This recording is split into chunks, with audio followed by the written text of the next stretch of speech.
All right, I just took it live on YouTube. I'm gonna have Jen share it until I can figure out this stupid computer.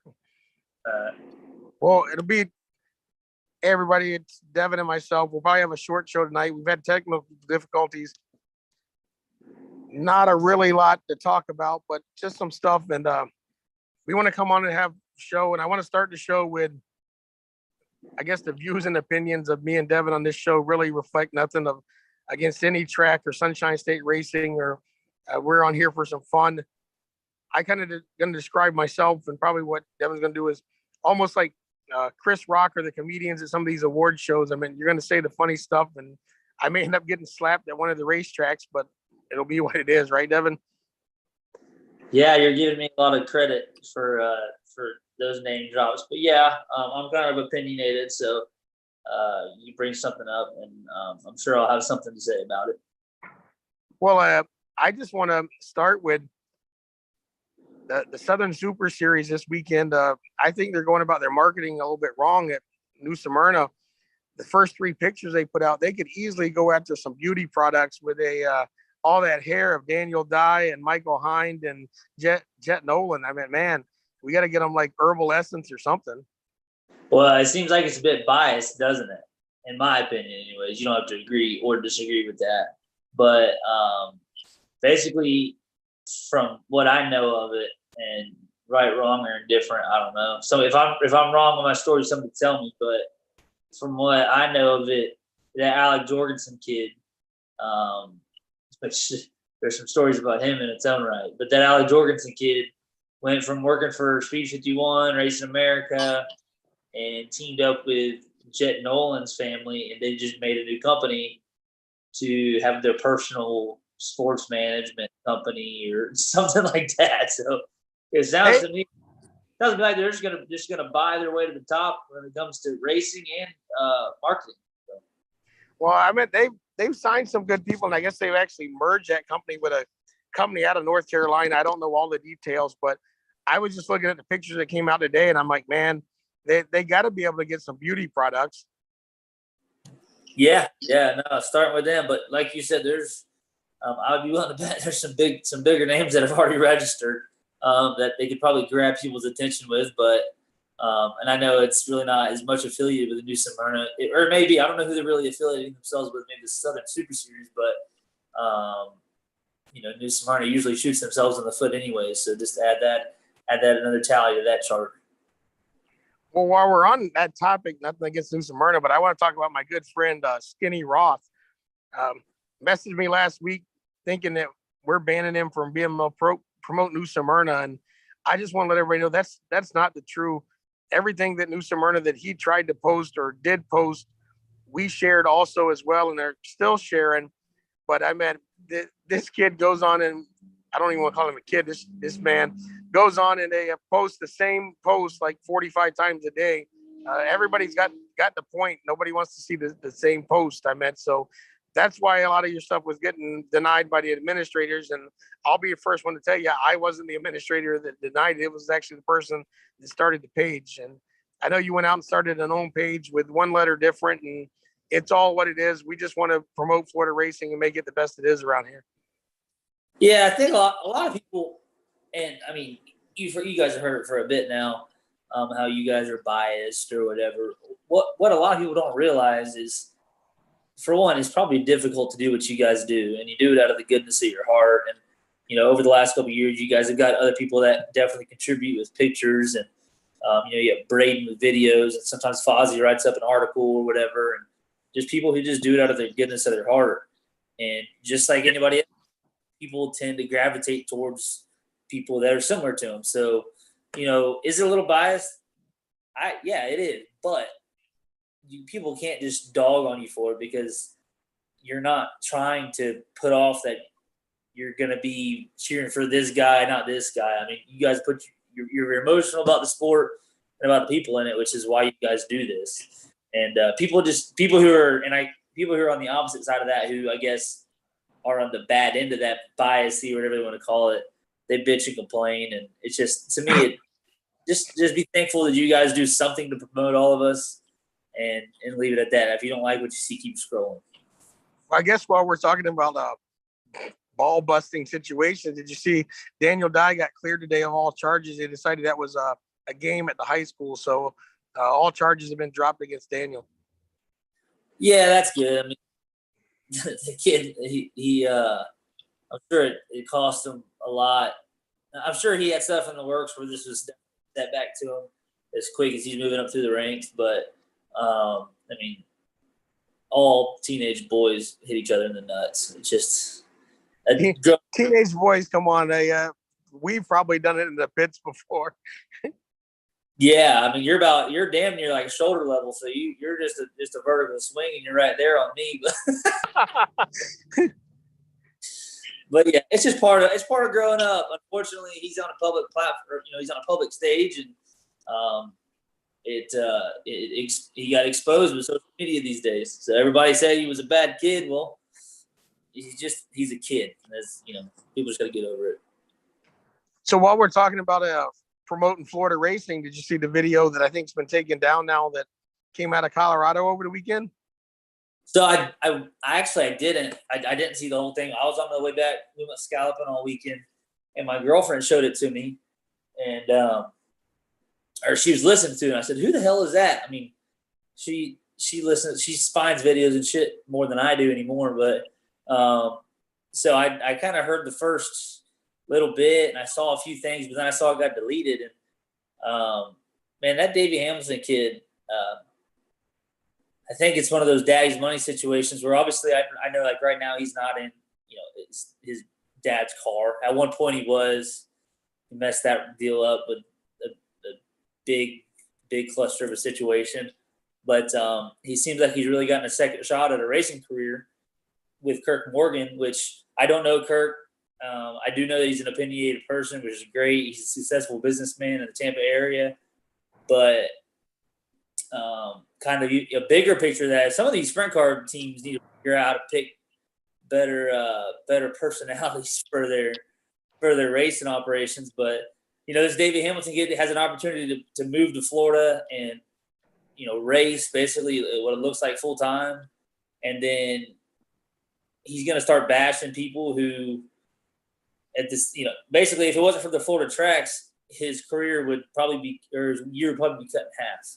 So, instead of wanting to just bash these guys, figure out if you've got a public platform like that, figure out what you can do to help them, talk to them. You can't just come down here and not have a clue what's going on and start talking shit right away. I mean, I don't think he's got that. He's got that privilege yet. Well, I got two comments on that. I think we need to get a hold of Kirk Morgan because they're probably missing the boat. They could merchandise to some beauty products as well with that nice little flare he's got going after he takes his helmet off on his head. But you're talking about personalities for sprint cars. Maybe we need to get Troy Robinson in one. Well, I mean, as far as you got with this Davey Hamilton kid,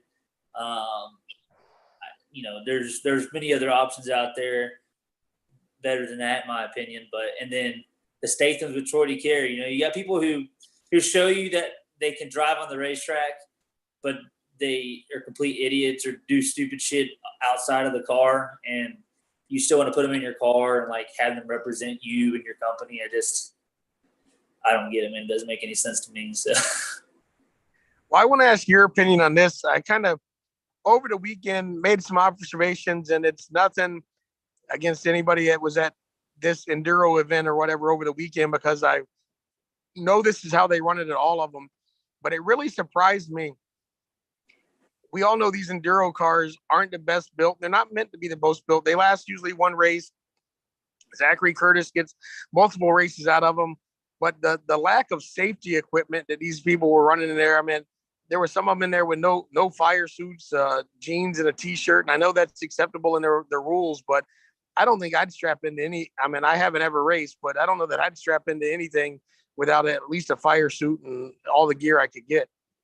Realistically, I don't to be out there. I don't care how fast you're going unless you have at least a Hans Divide hybrid or something like that. I mean, there's been a couple of times that over the last 10, 12 years, however it is that I've had a Hans device, there's been 2 or 3 times that I've forgot to, clip it. And I felt guilty. Like when I came in and go to unclip it and realize it's not unclipped, it's like, holy shit. Like I almost puts like a knot in your stomach, because everybody's taking a hard hit, that you know how it feels. And it's, especially when you see the wall come, there's nothing you do. It's scary and you tense up. So having that extra help, knowing how many lives it saved, it's boneheaded to not be in a race car, or to be in a race car and not have all the best safety equipment that you can get. And it doesn't matter how fast you're going. The Crown Vic, all they probably have is a 4-point cage. So the Crown Vic guys in that race, they race all over. They have the safety, but it was more the enduro and the flagpole. And I get it. It's for fun, and you probably only do it once a year. But I know people. Ian Davis was his first ever race in it, and he didn't have a Hans device, but he had the little donut, and he had a full helmet and wore a fire suit. And I get the Hans is expensive maybe for that, but going out there in just a t-shirt or whatever, you never know when they don't even have fuel cells. I think they run regular gas tanks. A line could break or something like that. Yeah. That's it does. Freak accidents happen, and you don't, like you said, you don't have to hit the wall for. I guarantee it. Have a conversation with Leroy Porter, and he'll tell you just how important it is to have the proper fire gear. While you brought up Leroy Porter, just want to wish him. Yesterday was his birthday, so a happy birthday to Leroy. We're gonna have to get him not on the Unfiltered show sometime, but one of our other shows. What a really knowledgeable racer, and he's been through a lot. And a great guy just to talk to about racing history. Yeah, no, I agree. Leroy's he's a cool dude, man. He's somebody that you can stop and bullshit with anytime, and he'll tell you exactly what he thinks too. So, one thing I saw today on the internet, and Candace Keeley with Dirts for Racing, she's I feel like she's somebody who, like you guys, just does this stuff because she loves it. Like, it's just, she doesn't own a racetrack. She has her own promoting business, which I don't know if you want to call racing businesses, because I don't know how much money they make. But are you still there, Robert? Yeah, I'm here. But she's kind of, it looks, I don't know much about it, but she looks like she's pretty much taken over all promoting efforts for Bubba Raceway Park. And I see that she's trying to come up with ideas to help car counts and help the affordability of racing and with tire shortages and all this stuff. And she on the internet today and said how this weekend there's not going to be any testing for tires. Does that mean that prep's allowed? Does it mean that it's not allowed? Who knows? But to me, it seems like she's just trying to do whatever she can to get people to the track. Let's say let's sit at the house, and they got tires that got tread on them, but they're harder than a rock, and they can put together some concoction and come out there and some xylene or whatever, and soften their tires up, come and have a good time and race and add to that show. And but the other side of that argument is you're going to have the guy who's got 4 brand new tires that are doped up, and they're going to it's always going to be better. And in my opinion, the cream is always going to rise to the top, prepped or not. And, it's just one of those things. It's like, yeah, she's going out of her way, taking a lot of her time to promote a race and do whatever she can. And people just can't seem to find the good in that. Yeah, in these times, I don't know a lot about the tire prepping, and I know it makes it unfair when some do it in their new tires and everybody is on new. But in these times where you can't get tires and they had to cancel a couple races because they didn't have any, I guess as long as everybody knows in advance that some people are doing it, what difference does it make to go out and racing's supposed to be fun? And right now, when it's hard to either buy tires or find tires, I don't see the problem in it. Yeah, well, the thing is everybody's going to have an opinion on it, and I don't know. I don't know the answer to it. Nobody does, but some people say tire prep lasts longer. Some people say that it doesn't help the tire last longer. Some people say that on the dirt tracks, the way the tracks are prepped determines how much tire wear, determines how long the tires last. So there's so many different options. It's like, just shut the hell up and go race. And it's kind of a double-edged sword because I'm not going to show up to the track if I don't feel like I have a fighting shot in hell to at least run good on the asphalt. Anyways, the dirt, I'll just show up to have fun right now. But I mean, none of us are doing this for a living. I mean, I get it. You can't lose a ton of money, but if you're saving money not buying tires and spending a little bit of money on prep for that week, I mean, at the end of the year, I bet it damn near evens out because it's one of those things that you're never going to get past. And now when we can't all get new tires all the time, you want to make a bigger stink about it. And it's a shitty deal that unfortunately promoters and people like you guys for trying something, get shit on by others. Yeah. And we don't have a lot of racing, so it'll be probably wrap up here really quick. And next week, hopefully we'll have more stuff. But I guess our squirrels of the week, I'll nominate Cody Benoit and whoever was driving the zebra car in the flag or the Paul Revere race the other night they're in a race, in my opinion, that you're meant to go out and wreck and hit each other and have fun. Then after the race, there's almost a brawl in the pits over wrecking each other. I just don't get it. What was this? Was it a race when they shut the damn lights off or something? Yeah, they all the lights on the track. The only lights were flashlights inside. We had one flashlight in each car. That's awesome. It was one of the most fun races I've ever. I mean, I've seen them before, but this one, a lot of times they leave a couple lights on in the grandstands and stuff. But Joe and Janet shut down the concession stand, told everybody there was no reason to walk around, stay in your seat. They turned off all the lights at 417, and they had one flashlight, and like all 12 of the cars. That's awesome. That's really cool. I've never heard of that. I mean, like I said, where we go scalloping every year. I don't even turn my phone on from Friday to Monday, so I didn't have my phone on. I didn't know it happened, so I've been trying to kind of play a little bit of catch up and rest over the last day. Today at work was rough, but one thing I do want to bring up is I saw that the race down there at Hendry County got canceled this last weekend. And, man, I tell you, if Ken Kenny had a racetrack that was not in the middle of BFE out and, you know what I mean, in the boondocks, he would be hands down the best track promoter in the state. I mean, that dude works his ass off. I mean, I've met him once in person. I went down there to race, and he's told us all the plans he has for that place. I mean, the dude doesn't ever sleep, I don't think. He's kind of like a more calm, understanding Robert Yoho, as hard as he works. But and I feel bad for him. He put a lot of effort in last weekend. I know he spent a lot of money on radio advertising all over the state because they were the only dirt track running and made this a big deal. And then at 3:00 on Saturday, the track was still in pretty good shape, but the pits were flooded and you just couldn't park anybody early to get out. The effort he puts in, and he's making improvements to the track even when he's not taking in money on these events. And they, like I said, you got to give him a lot of credit. And you brought up Yoho, give him a lot of credit. He put on that figure 8 race on Sunday, and school buses and all kinds of, I guess, mini figure 8s and regular figure 8s. But that place was packed on a Sunday night. I'm glad to see that for him. Yeah, that's awesome. I mean, unfortunately, Showtime's kind of lost some of its relevance here in the last, I would say, probably year and a half now. They really haven't gotten, everybody knows how off the cuff he is, and with expensive as everything is now, you can't just tell me on a Wednesday that you have a race on Saturday and expect a bunch of cars to show up. I mean, it's, as much time and effort you have to put in these cars, and like I said, money and prior obligations. There's so many things that you can go do anymore that you're not just sitting around waiting for a race to pop up. So I think if Yoho can kind of back it down a little bit, which I don't even watch his damn I don't even watch his live videos anymore because he wears me out. I mean, he's talking damn circles, and I like the shit out of him, but he's a nut.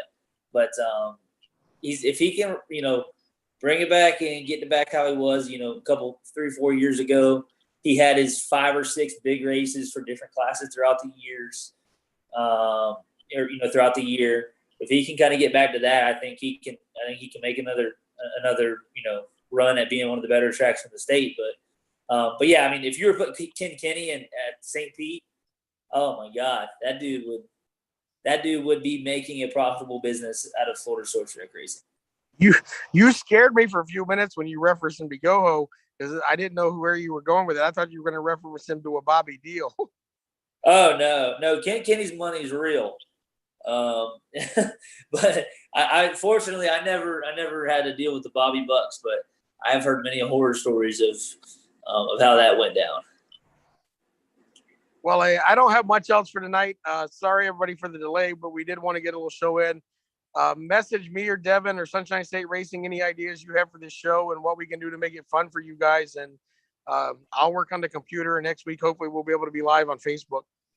All right, hold on a second. I just got a video of a fight. Oh, it looks like a Paul Revere fight too. There weren't no lights but flashlights. Yeah, and if you look on the Sunshine State Racing page, I made the cover photo a picture of like 4 of the cars. All you see is the car with the flashlight in it. Okay, so I can't really tell who started, but I'm trying to. I don't know the name of both parties. I know one group was Cody Benoit and the other group was whoever had the zebra car is all I know. I don't know any name. Yeah, that might have been like that. That might have just. I'm not going to say that. So I don't mind saying much, but I ain't going to say that. I might get a little offensive. So yeah. With that being said, this weekend, where are you going this weekend, Robert? I'll be at 417. They have the Sportsman's Pro Trucks and 100-lap Crown Vic race for $1,000 to win. Hopefully, I wonder if the rookie's Crown Vic racer Eric Purcell will be getting back out there. I know he was in. I think he was in one of Kyle Case's cars. Yeah, and then he got wrecked or something. Let me see he got put in the wall. I think the radiator busted, but he was doing really good. Let's see. I guess when your talent level is Crown Vic racing, this is how you act when you get passed clean on a restart after trying to run said car in the grass. Special kind of stupid. Damn, Eric. Hey, you know what? I bet. So we race iRacing on Sunday nights, and Eric's a badass. And I bet driving them damn Crown Vics is a lot like driving one of them street stops on iRacing. So that's probably why it's so damn fast. Well, probably the big leagues have a Crown Vic now that they're going to have a little Billy race in Billy's grandson. So we'll have 4 generations of the big leagues out there soon. He's only got to practice it once. So Dylan raced it last weekend, and Dylan's going to race it again this weekend in the 100-lap race. But Dylan said that was probably some of the most fun he's ever had. I bet. I think I told you a couple weeks ago, the first show, Robbie Cooper said that he lives up there in Bronson. He's got a bid in with the city of Chiefland. I guess when they retire, they're supposed to be close to retiring, 8 or 10 of their squad cars or patrol cars or whatever. And he's got the bid in for buying them. And he's going to put cages in them and just get with, have 8 or 10 cars, get with 8 or 10 of his buddies, say, hey, we're going to Citrus this weekend, and it's going to be $250 to finish 10th. Well, that and Schofield's have one now. It's amazing all these people getting these Crown Vics. It's really a growing fun class to watch. Yeah, I mean, it's something like cut the damn pipes, like where just take the damn exhaust off of them, the headers and all, make them loud. That'd be like, it looked like a demolition derby car. That'd be cool. All right, everybody. Well, we'll see you next weekend. Thanks for joining in. Sorry about the technical difficulties, but send us your ideas and we'll have some more fun next week.